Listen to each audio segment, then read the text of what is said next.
Salut à tous, c'est Altosan et aujourd'hui, comme t'as bien pu le voir au titre, on se retrouve pour l'épisode 3 de Seule Chance, où on va parler de Ikigami. C'est parti.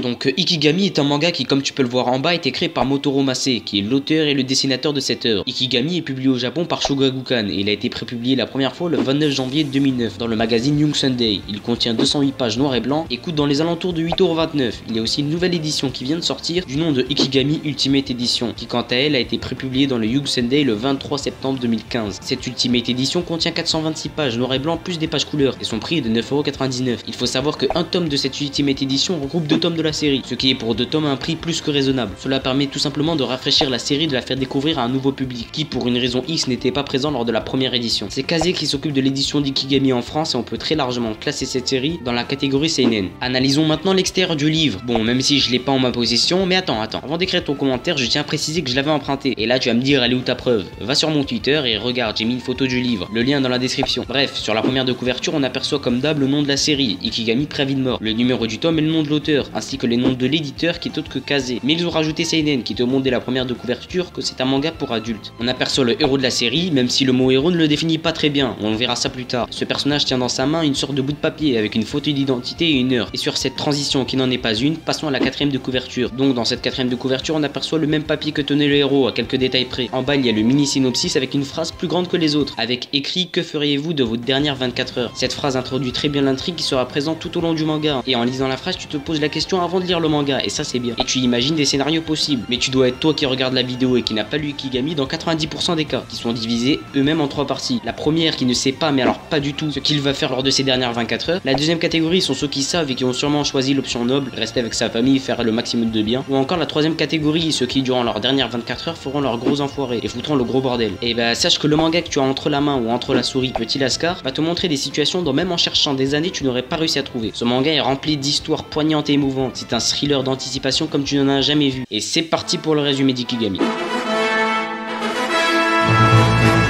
L'histoire commence dans un pays, et pas n'importe lequel, puisque dans ce pays, tous les enfants sont vaccinés dès leur entrée à l'école. Et jusqu'à là, rien d'étrange, sauf qu'un vaccin sur 1000 contient une micro-capsule qui explosera entre l'âge de 18 et 24 ans, causant la mort de ce jeune homme. Et le pire dans tout ça, c'est que l'État sait quelles personnes ont reçu le vaccin fatidique. Et il y a même un métier d'entre guillemets livreur d'Ikigami qui existe. Et là, tu vas me dire, l'Ikigami, c'est quoi? C'est tout simplement le papier que le héros tenait à la première de couverture. Dans ce papier, il y a ta photo, l'heure de ta mort, etc. Donc le métier de livreur d'Ikigami, c'est de venir chez toi toc-toquer et de dire oui bonjour monsieur Altosan, tenez votre colis matinal. Un petit Ikigami fraîchement sorti de l'imprimante. On est lundi 9h et demain 9h vous ne serez plus de ce monde. Ne vous inquiétez surtout pas, demain je viendrai aux funérailles. Je vous souhaite une joyeuse et agréable journée monsieur, et adieu. Ne rigole pas, c'est exactement ce qui se passe en enlevant le troll, bien sûr. Et donc nous, lecteurs, on va suivre un fonctionnaire du nom de Fujimoto qui a reçu pour mission, et c'est son métier après tout, de délivrer l'Ikigami, le préavis de décès, annonçant qu'il ne reste plus que 24 heures avant l'explosion de la capsule. Et une petite info, cette loi est appelée la loi de la prospérité nationale. Et là tu vas me dire, mais à quoi elle sert cette putain de loi? Et bah c'est très simple, imagine-toi dans leur situation. Tu as une piqûre mais tu ne sais pas si tu vas mourir entre 18 et 24 ans, tu fais quoi?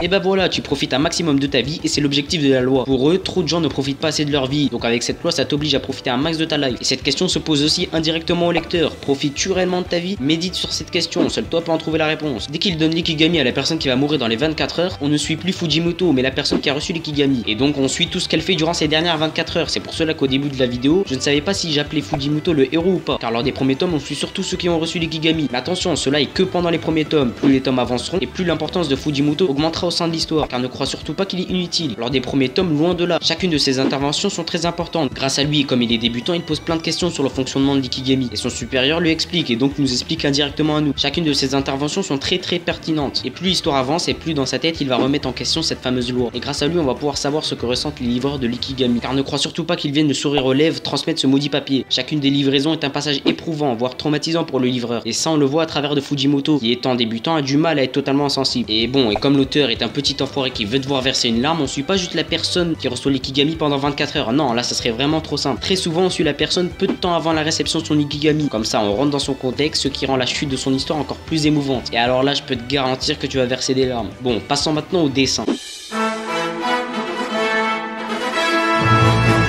Niveau dessin, alors là c'est du très lourd qui t'attend. C'est ce qui fait d'Ikigami un classique du manga, car les dessins collent parfaitement avec l'histoire. C'est un style rempli de hachures qui amplifie l'action, la terreur sur le visage des personnages. Et on reconnaît le trait de Motoro Massé entre mille, qui est un style que je collerais plus avec celui de Naoki Urasawa. Tu comprends maintenant pourquoi j'ai fait la mangaka story de Naoki Urasawa avant cette vidéo. L'histoire coule avec le dessin, tu t'ennuies pas une seconde. Chaque page, que dis-je, chaque case a un rôle précis. Tu ressens toutes les émotions qu'éprouvent les personnages, uniquement avec l'expression de leur visage, et ça c'est fort. Lorsqu'un manga arrive à véhiculer des émotions fortes uniquement avec des images, c'est que le niveau est très élevé. Direction maintenant à la conclusion.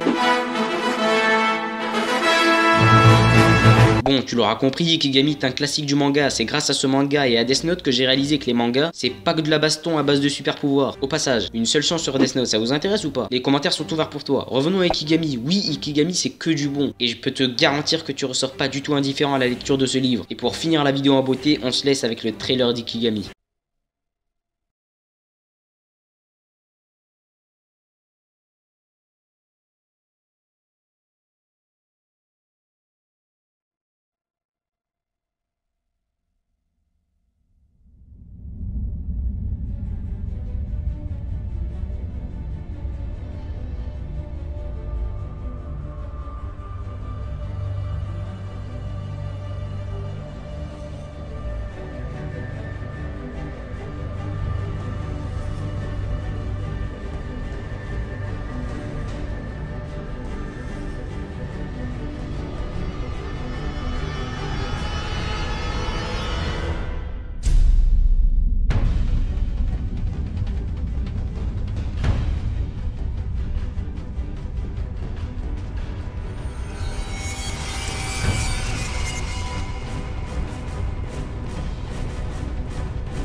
Donc voilà les gars, la vidéo est finie, j'espère qu'elle t'a plu. N'hésite pas à la liker, à la partager pour qu'on soit encore de plus en plus nombreux sur cette chaîne. Et on se dit à plus pour une prochaine vidéo. C'était Altosan.